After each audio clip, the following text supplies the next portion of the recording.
الله أكبر. قد قامت الصلاة قد قامت الصلاة الله أكبر الله أكبر لا إله إلا الله.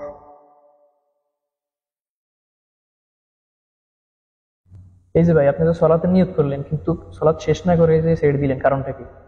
কেন ভাই, আপনি শুনতে পাননি ফরজ সালাতের ইকামত হয়ে যাচ্ছে?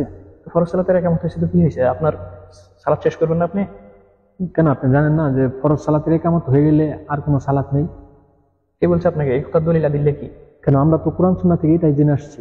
তো আচ্ছা ঠিক আছে, তাহলে এই বিষয়ে আমাকেও জানান, আমি সঠিকটা জানতে চাই। আচ্ছা ঠিক আছে, সমস্যা নেই, চলেন আমরা আমাদের উস্তাদদের কাছ থেকে জেনে নিই। ইকামত হয়ে যাওয়ার পর কোনো নফল বা সুন্নত সালাত পড়া যাবে কিনা? যেই ব্যক্তি সালাত শুরু করেছেন তারপরে ইকামত হয়েছে, এখন ওই ব্যক্তি সালাত ছেড়ে দিবে নাকি সালাত পড়তেই থাকবে? যিনি সালাত পড়তেছিলেন উনি যদি সালাত ছেড়ে দেয় তাহলে উনি কি সালাম ফিরা সালাত ছেড়ে দিবে নাকি এমনি সালাত ছেড়ে দিবে? আত্মাহারিক টিভি, ওহির আলোয় উদ্ভাসিত জীবনের জন্য।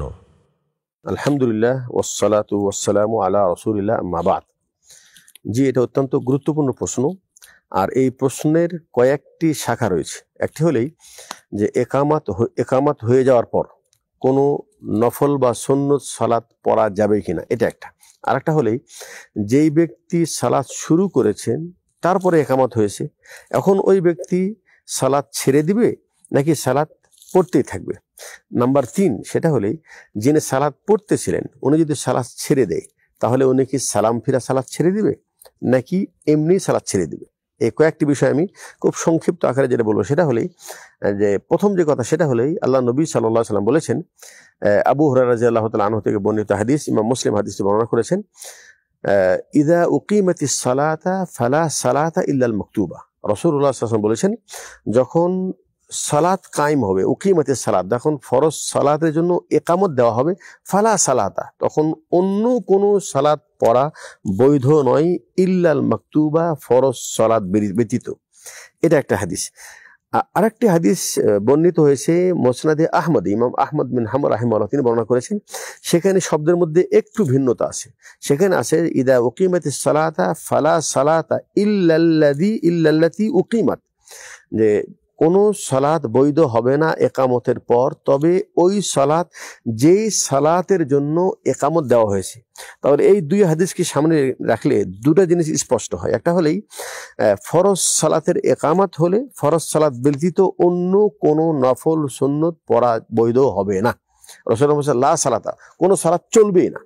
আর আরেকটি বর্ণনায় যেটা বোঝা যাচ্ছে সেটা হলেই যে যেই সালাতের জন্য একামত দেওয়া হয়েছে, যেমন যদি জোহরের সালাতের জন্য একামত দেওয়া হয় তাহলে ওই অন্য কোনো ব্যক্তি যদি যেমন আসরের সালাতের একামত দেওয়া হয়েছে, আর কোনো ব্যক্তি যদি একা একা জোহর পড়তেছিল তাহলে তিনি জোহরটাকে, যেহেতু ওটাও ফরজ এটাও ফরজ, তাহলে জোহরটাকে চালিয়ে যাবে। তো এই বর্ণনা অনুযায়ী না, যেই সালাতের জন্য একামত হয়েছে ওই সালাতে সে শরীক হবে, ওটা ছেড়ে দিবে, কিন্তু উনি এসে এই ইমামের পিছনেই জোহরের নিয়ত করবেন কিন্তু পড়বেন আসর। তার মানে হলোই ইমামের সাথে তিনি শরীক হবেন। এটা একটা মাসআলা। তার মানে হলোই একামত দেওয়ার পর কোনো সালাত পড়া বৈধ হবে না। সালাত পড়া বৈধ হবে না মানে হলোই একামতের পর কোনো ব্যক্তি নতুন করে সালাত শুরু করতে পারবে না। এই বিষয়ে সমস্ত আলেমদের একমত। আর এই ভুলটা বেশি হয় ফজরের সালাতে। ফজরের সালাতে এই ভুল বেশি হয় এই জন্য যে ফজরের সালাতের রাসূল সাল্লাল্লাহু আলাইহি ওয়াসাল্লাম যদি না পড়তে পারতেন তাহলে সেটাকে কাজা করতে বলেছেন। আর ওই সালাতের কাজা করার উত্তম সময় হলো সূর্য ওঠার পর। ফজরের সালাতের সুন্নত যদি কেউ ছেড়ে দেয় তাহলে সেই সালাত কাজা করার উত্তম সময় হলো সূর্য ওঠার পর।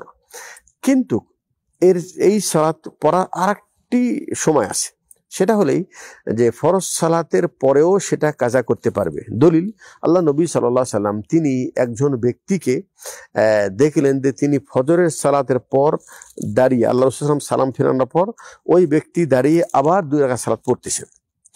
তো রাসূল জিজ্ঞাসা করলেন, ইয়া রাজুল হাল তুসাল্লিল ফজরা মারাতাইন, তুমি কি ফজর 2 পড়তেছো? আরেকটি বর্ণনা আছে আরবান, তুমি কি ফজর 4 পড়তেছো? তখন ওই সাহাবী বলছেন, সাহাবীর নাম হলো কায়েস বিন আমর রাদিয়াল্লাহু তাআলা, আবু দাউদ হাদিসে বর্ণিত আছে এবং ইমাম তিরমিজি হাদিসে বর্ণনা করেছেন। তখন ওই সাহাবী বলছেন, ইয়া রাসূলুল্লাহ, না, আমি ফজর 4 পড়তেছি না, আমি ফজর ডবলও পড়তেছি না, বরং ওই ফজরের পূর্বের যে 2 রাকাত সুন্নত ছিল সেটা আমি পড়তে পারি নাই।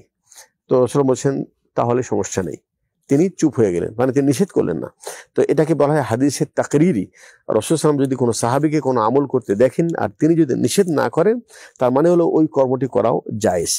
তো আমাদের দেশের অধিকাংশ মানুষ এই হাদিস সম্পর্কে অজ্ঞ, তারা জানে না, যার কারণে তারা জোর করে একামত দেওয়ার পরেও নতুন করে তাদেরকে অনেকে এটা বোঝানোর চেষ্টা করে যদি মানে দ্বিতীয় রাকাতে রুকু পাওয়ার যদি সম্ভাবনা থাকে তাহলে উনি আগে সুন্নত পড়তে পারবেন, কিন্তু এই মাসালাটা যিনি বলেছেন এটা ভুল, এটা সম্পূর্ণ একেবারে এই বিশুদ্ধ হাদিসের পরিপন্থী। রাসূল বলছেন একামত যখন হয়ে যাবে তখন আর কোনো সালাত নাই, অতএব সালাত শুরুও করতে পারবে না, এটাই হলো মেন। আর উনি পরেও পড়তে পারবেন, কাজা করতে পারবেন। আর একটা এটা দ্বিতীয় অংশ, সেটা হলে যিনি সালাত ইতিপূর্বে আগে শুরু করেছেন, 1 রাকাত হয়ে গেছে, অথবা প্রথম রাকাতে আছে অথবা দ্বিতীয় রাকাত আছে, উনি কি করবেন? এ বিষয়ে আসলে আল্লাহ রাসূলের কোনো বক্তব্য নেই। তিনি তো এতটুকুই বলেছেন যে ফরজ সালাতের একামতের পর আর কোনো সালাত নেই, এটাই 100%, এটাই সঠিক, আর এটাকেই বেশি প্রাধান্য দেওয়া উচিত। তবে কিছু কিছু ওলামা একরাম বলছেন, যেমন ইবনে ওসাইমিন রাহিমাহুল্লাহ বলছেন, ইবন বিন বাজ রাহিমাহুল্লাহ বলছেন, ওনারা বলছেন যদি ওই ব্যক্তি প্রথম রাকাতে হয় অথবা দ্বিতীয় রাকাতে শুরুর দিকে হয় তাহলে সে সালাত চালাবে না, সালাত ছেড়ে দিবে। হ্যাঁ, তবে একদম যদি সালাতের শেষ অংশে থাকে এবং সেটা তাড়াতাড়ি শেষ করা সম্ভব হয় তাহলে দ্রুত শেষ করে জামাতের সাথে শরীক হবে। যদি এরকম করে তাহলে হাদিসের বিপরীত কাজ হলো না। এটা হলো 2 নম্বর মাসআলা। 3 নম্বর মাসআলা, সেটা হলেই যিনি সালাত শুরু করেছেন উনি এখন যে সালাত ছেড়ে দিবেন, তাহলে উনি কি 2 দিকে সালাম ফিরে সালাত ছেড়ে দিবেন, নাকি শুধু নিয়তের মাধ্যমে সালাত ছেড়ে দিবেন? এ বিষয়ে আলেমদের 2টাই বক্তব্য আছে, আর 2টা বক্তব্যের পিছনে দলিলও আছে। একটা হলেই যে উনি ছেড়ে দেওয়া শুধু নিয়ত করবে, সালাম ফিরানোর প্রয়োজন নেই, যেহেতু আল্লাহ নবী সাল্লাল্লাহু আলাইহি ওয়াসাল্লাম তিনি কাউকে এইভাবে সালাম ফিরে সালাত ছেড়ে দিতে বলেন নাই। রাসূল যদি বলেছেন লা সালাতা, সালাত নাই, তার মানে হলেই একামতের পর কেউ যদি সালাত পড়তেও থাকে অটোমেটিক সালাত ওটা নষ্ট হয়ে যাবে, ওটা ছেড়ে দেওয়ার প্রয়োজন নেই, ওটা অটোমেটিক ছেড়ে দেবে, অথবা সে নিয়ত করে ছেড়ে দেবে, ব্যাস সালাম ফিরানোর দরকার নেই। এটা একটা মত।